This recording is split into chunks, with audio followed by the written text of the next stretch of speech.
4 वर्ष का सौरभ दुनियादारी से तो बेखबर था, लेकिन जो कुछ घर में हो रहा था उसे शायद वो सहजता से स्वीकार नहीं कर पा रहा था। स्वीकार तो घर में कोई नहीं कर पा रहा था, लेकिन इसके सिवा दूसरा रास्ता भी नजर नहीं आ रहा था।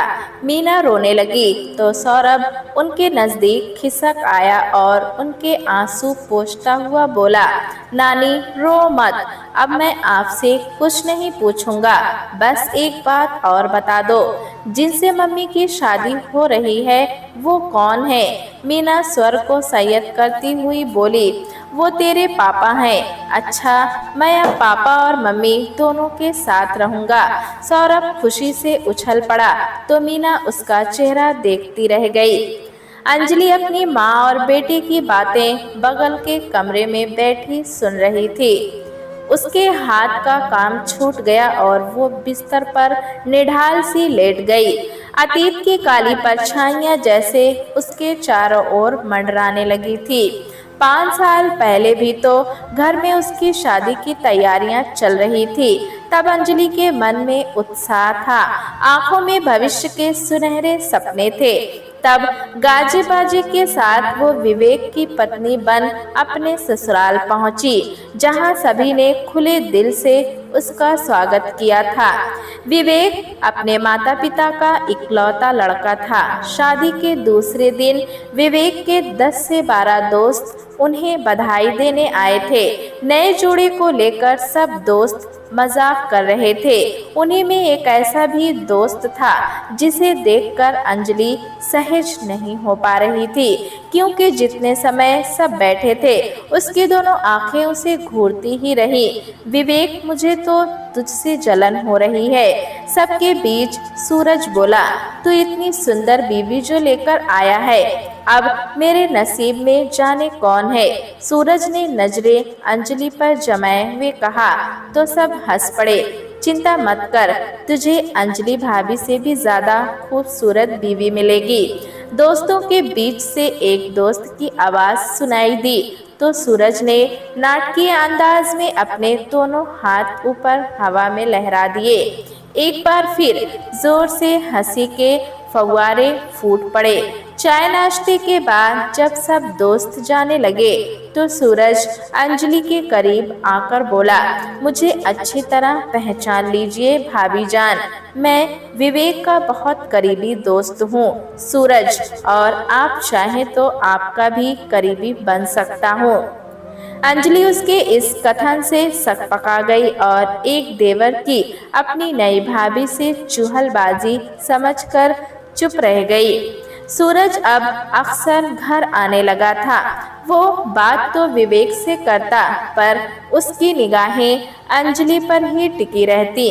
अंजलि ने कई बार विवेक को इशारों से समझाने की कोशिश भी की, पर वो अपनी दोस्ती के आगे किसी को ना तो कुछ समझता था और ना समझाने का मौका देता था। एक दिन सूरज किसी फिल्म की 3 टिकटें ले आया और विवेक व अंजलि को ले जाने की जिद करने लगा। अंजलि ने फिल्म देखने न जाने के लिए सिर दर्द का बहाना भी किया, लेकिन उसके आगे उसकी एक न चली। अंजलि को फिल्म देखने जाना ही पड़ा था। इंटरवल से पहले तो सब ठीक था। विवेक उन दोनों के बीच में बैठा था। अंजलि ने चैन की सांस ली, लेकिन इंटरवल में जब वे लोग ठंडा पीकर लौटे तो अंजलि को बीच की सीट पर बैठना पड़ा और वो विवेक से कुछ कहती इससे पहले फिल्म शुरू हो गई। सूरज ने मौका मिलते ही अंजलि को परेशान करना शुरू कर दिया। उसकी आंखें तो सामने पर्दे पर थी, लेकिन हाथ और पैर अक्सर अंजलि से टकराते रहे। अंजलि ने जब उसे घूर कर देखा तो वो अनजान बना फिल्म देखने लगा। किसी तरह फिल्म देखकर वो घर पहुंची तो उसने मन में निश्चय किया कि आज की घटना वो विवेक से नहीं बल्कि अपनी सास को बताएगी। अगले दिन विवेक के जाने के बाद अंजलि अपनी बात कहने के लिए सास के पास गई, पर वहां कमरे में सामान फैला देख वो बोली, मम्मी जी, आप कहीं जा रही हैं क्या? हाँ बहू, मैं और विवेक के पिताजी सोच रहे थे कि तुम घर संभाल रही हो तो हम दोनों कहीं घूम आए। बहुत दिनों से हरिद्वार जाने की सोच रहे थे। अंजलि की सास के स्वर में शहद की मिठास थी। कितने दिनों के लिए आप लोग जा रहे हैं? अंजलि ने झिझकते हुए पूछा। 3 से 4 दिन तो लग ही जाएंगे। आप लोग रास्ते में मुझे मेरी माँ के घर छोड़ देंगे? अंजलि ने हिम्मत बटोरकर पूछा। बेटी, तेरे ही सहारे तो मैं निश्चिंत होकर जा रही हूँ, और फिर विवेक का ख्याल कौन रखेगा? अंजलि की सास ने पूछा। घर में अकेले रहने की कल्पना मात्र से अंजलि का मन घबरा रहा था, पर वो करे भी तो क्या? सोचा, चलो माँ जी को हरिद्वार से लौटने पर सब बात बता देगी। ये सोचकर अंजलि फिर अपने काम में लग गई। यथा समय सास ससुर के हरिद्वार जाने के बाद अंजलि डॉक्टर के पास नर्सिंग होम चली गई, क्योंकि कुछ दिन से उसे ऐसा लग रहा था कि शायद उसके व विवेक के प्यार का बीज उसके अंदर पनपने लगा है। घर में किसी से कुछ कहने से पहले वो डॉक्टर की सहमति चाहती थी, इसीलिए आज रिपोर्ट लेने चली गई। मुबारक हो अंजलि, तुम माँ बनने वाली हो। डॉक्टर ने मुस्कुराकर अंजलि के हाथ में रिपोर्ट पकड़ा दी। घर से तुम्हारे साथ कौन आया है? धन्यवाद डॉक्टर, मैं अकेली ही आई हूँ। कुछ खास बात है तो मुझे बताइए, अंजलि ने पूछा। नहीं, कुछ खास बात नहीं है, डॉक्टर बोली। मैं तो बस इतना कहना चाहती थी कि तुम्हारे घर वालों को अब तुम्हारा खास ख्याल रखना चाहिए। घर जाते जाते अंजलि सोच रही थी कि आज जब विवेक घर आएंगे तो उन्हें ये खास खबर बताऊंगी। सुनकर कितने खुश होंगे वो। ये सोचते हुए अंजलि विवेक के आने का इंतजार कर रही थी कि दरवाजे की घंटी बज उठी। अंजलि ने लपक कर दरवाजा खोला तो सामने सूरज खड़ा था। कैसी हो भाभी जान? सूरज ने कुटिल हंसी के साथ पूछा। अंजलि दरवाजा कसकर पकड़े हुए बोली, माँ बाबूजी घर पर नहीं हैं, आप फिर कभी आइएगा। लेकिन सूरज दरवाजे को ठेलकर जबरदस्ती अंदर घुस आया। मैं जानता हूँ कि वे लोग हरिद्वार गए हुए हैं, पर तुम मुझे जाने को क्यों कह रही हो? अंजलि को सिर से पैर तक फूरते हुए सूरज बोला। कितने दिन बाद तो आज ये मौका हाथ लगा है, इसे यूं ही क्यों गवा दें? तुम क्या अनाप शनाप बके जा रहे हो? सूरज को बीच में टोकते हुए अंजलि बोली। तुम्हें शर्म आनी चाहिए, मैं तुम्हारे अजीज दोस्त की बीवी हूँ। सूरज उसकी इस बात पर ठठाकर हंसते हुए बोला। तुम्हें पता है अंजलि, आज तक मैंने विवेक की हर चीज शेयर की है, तो बीवी क्यों नहीं? तुम चाहो तो सब हो सकता है, और विवेक को कानों कान खबर भी नहीं होगी। तुम अभी दफा हो जाओ मेरे घर से। अंजलि चीखते हुए बोली। मैं तुम्हें और बर्दाश्त नहीं कर सकती। आज मैं विवेक को सब सच्चाई बताकर रहूंगी। तुम समझने की कोशिश करो अंजलि, तुम्हारे लायक सिर्फ मैं हूँ, विवेक नहीं, जो मुझसे हर लिहाज में 19 है। कहते कहते सूरज ने अंजलि का हाथ पकड़ अपनी तरफ खींचा तो चटाक की आवाज के साथ अंजलि ने सूरज के गाल पर तमाचा जड़ दिया। मैं सिर्फ और सिर्फ अपने पति से प्यार करती हूँ, और अब तो उसके बच्चे की माँ भी बनने वाली हूँ। फुफकारते हुए अंजलि बोली और सूरज को दरवाजे की ओर ढकेल दिया। तुमने मेरा प्रस्ताव अस्वीकार कर बहुत बड़ी भूल की है अंजलि। तुम्हें तो मैं ऐसा मजा चखाऊंगा कि भूल कर भी तुम मुझे कभी भुला नहीं पाओगी। जाते जाते सूरज उसे धमकी दे गया। अंजलि का शरीर गुस्से से कांप रहा था। उसे अपनी खूबसूरती और शरीर दोनों से घृणा होने लगी। जिसे सूरज ने छूने की कोशिश की थी, जो हुआ था उसके बारे में सोचते सोचते अंजलि परेशान हो गई। बुरे बुरे ख्याल उसके मन में आने लगे कि आज तक तो विवेक ऑफिस से सीधे घर आते थे, फिर आज देर क्यों। इसी उधेड़-बुन में अंजलि बैठी रही। रात 9 बजे विवेक घर आया। आज बहुत देर कर दी आपने आने में। अंजलि ने दरवाजा खोलते ही सामने खड़े विवेक को देखकर पूछा, तुम्हारे लिए तो अच्छा ही है। विवेक ने चिढ़कर कहा, क्या मतलब? अंजलि हैरानी से बोली, तुम माँ बनने वाली हो। विवेक ने गुस्से में पूछा, जी, आपको किसने बताया? तुम ये बताओ कि बच्चा किसका है? चिल्लाकर बोला विवेक। किसका है क्या मतलब? ये हमारा बच्चा है। अंजलि विवेक को घूरकर बोली, खबरदार, जो अपने आप को मेरा नाम देने की कोशिश भी की। मैं सब जानता हूँ, तुम कहाँ कहाँ जाती हो। आप ये सब क्या अनाप शनाप बोले जा रहे हैं? आज हुआ क्या है आपको? कहीं सूरज। अंजलि की बात बीच में काटते हुए विवेक फिर दहाड़ा, देखा, चोर की दाढ़ी में तिनका। अपने आप जबान खुलने लगी। हाँ, सूरज ने ही मुझे सारी सच्चाई बताई है। उसी ने तुम्हें हमेशा किसी के साथ देखा है और आज तुमने सूरज के सामने सच्चाई स्वीकार की थी और सूरज ने मुझे ये भी बताया है कि तुम अपने आशिक के बच्चे की माँ बनने वाली हो, जिसे तुम मेरा नाम दोगी। बस कीजिए आप। इतना विश्वास है अपने दोस्त पर और अपनी बीवी पर जरा सा भी नहीं। आप क्या जाने सूरज की सच्चाई को, जबकि हकीकत ये है कि उसने मुझे हमेशा गंदी नज़रों से देखा और आज उसने मेरे साथ ज़बरदस्ती करने की कोशिश भी की। अंजलि अपनी बात अभी कह भी नहीं पाई थी कि विवेक का करारा तमाचा अंजलि के गाल पर पड़ा और कमरे में सन्नाटा छा गया।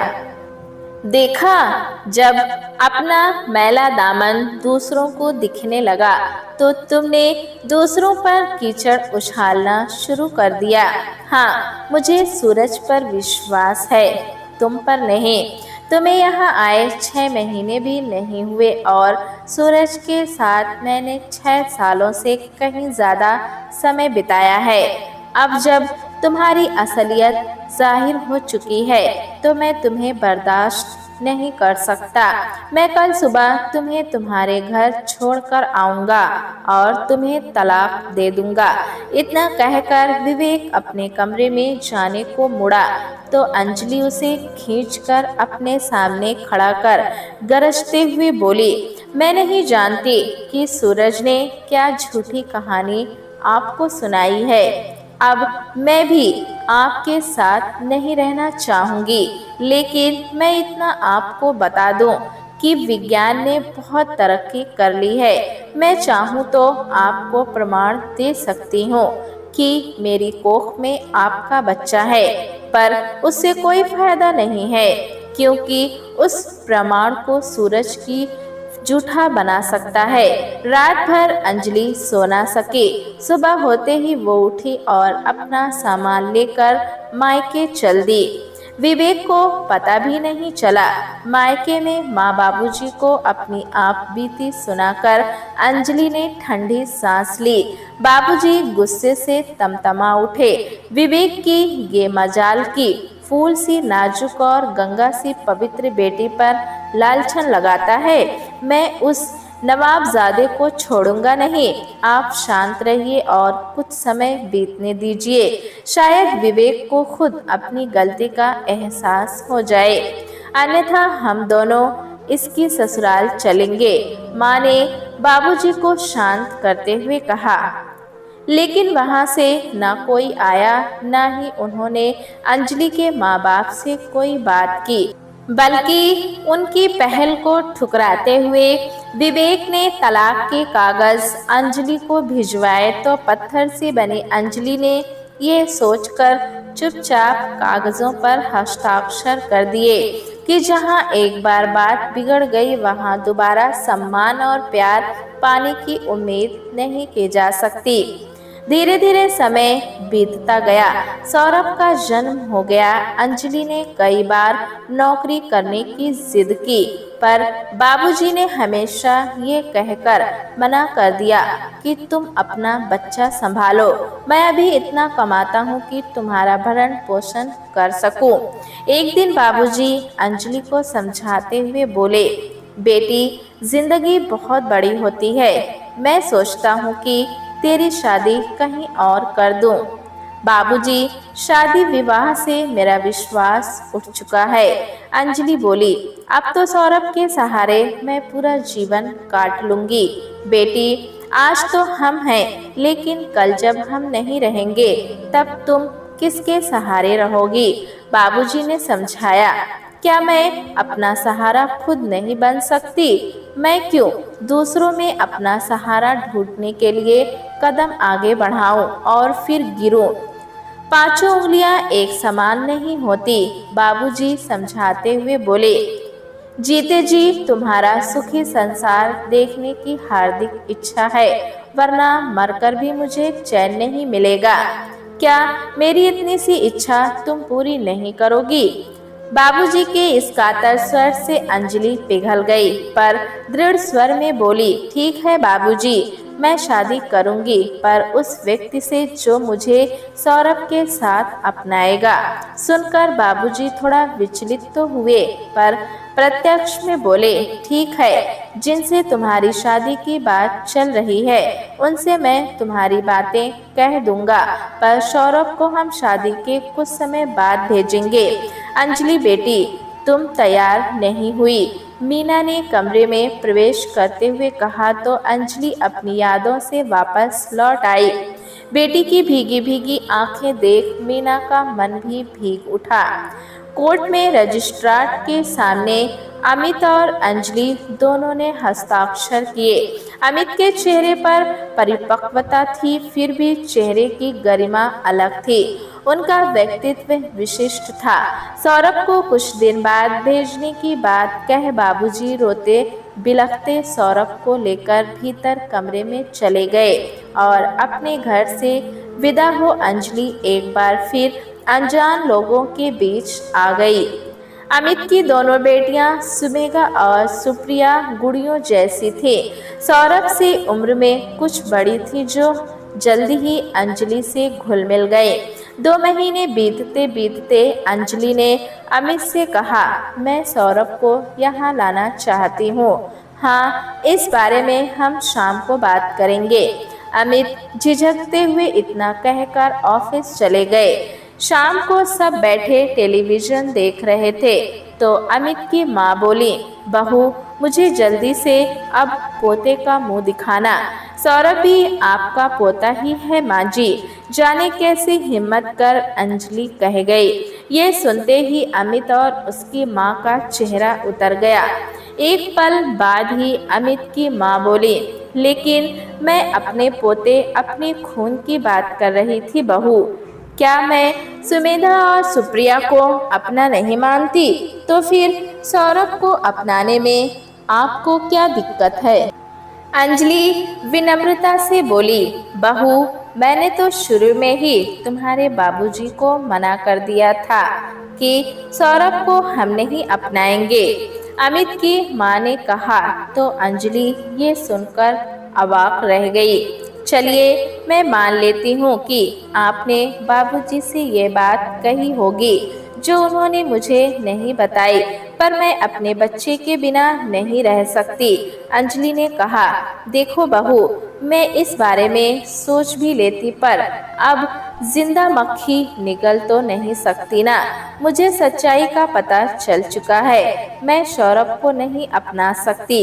जाने किसका गंदा खून है। माँ जी, अंजलि ने चिल्लाकर उनकी बात बीच में काट दी।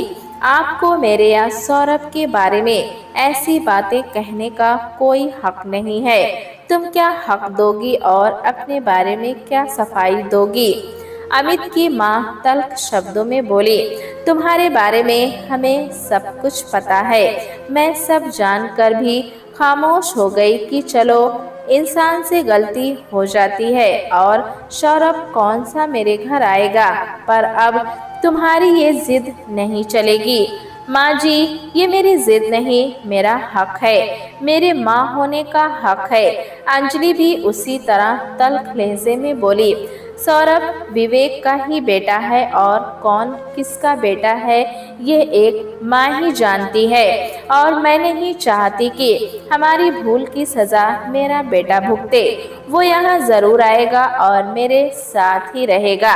अंजलि का ये फैसला सुनकर अमित की माँ गरज उठी, इस घर में सौरभ नहीं आएगा और अगर सौरभ इस घर में आएगा तो मैं इस घर में नहीं रहूंगी।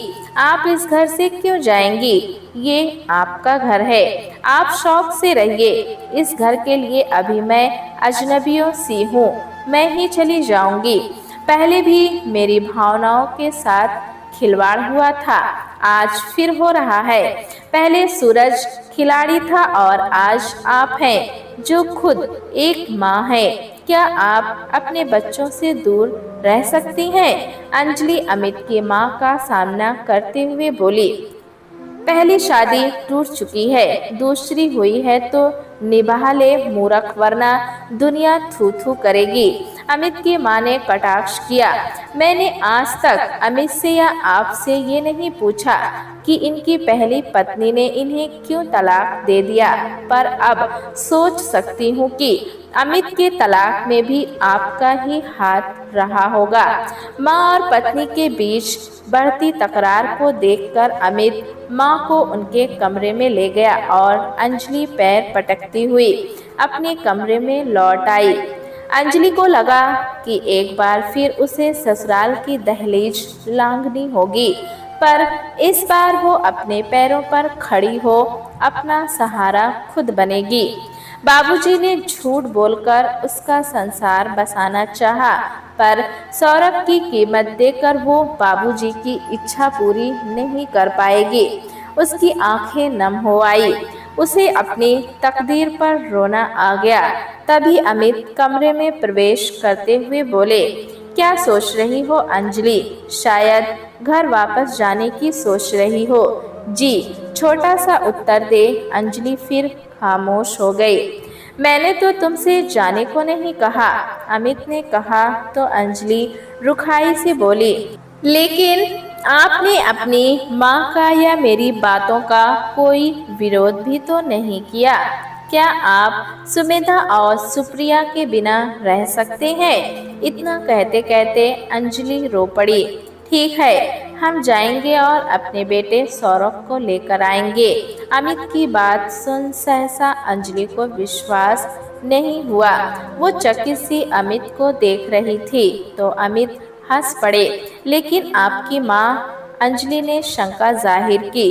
अरे हाँ, मैं तो भूल ही गया था, अभी आया, कहकर अमित मुड़ने को हुए तो अंजलि ने टोका, आप कहाँ जा रहे हैं? अपनी माँ को घर से निकालने। अमित ने हंसकर कहा, जी। किसी बच्चे की तरह चौंक कर अंजलि फिर बोली, जी। अरे भाई, उन्होंने ही तो अभी कहा था कि इस घर में या तो सौरभ रहेगा या वो रहेंगी। कल जब सौरभ आ रहा है तो जाहिर है वो यहाँ नहीं रहेंगी। अमित ने कहा, लेकिन मैं ऐसा भी नहीं चाहती, आखिर वो आपकी माँ है। अंजलि अटकते हुए बोली, मेरी माँ है तभी तो उन्हें उनके भाई के यहाँ कुछ दिन छोड़ने के लिए जा रहा हूँ।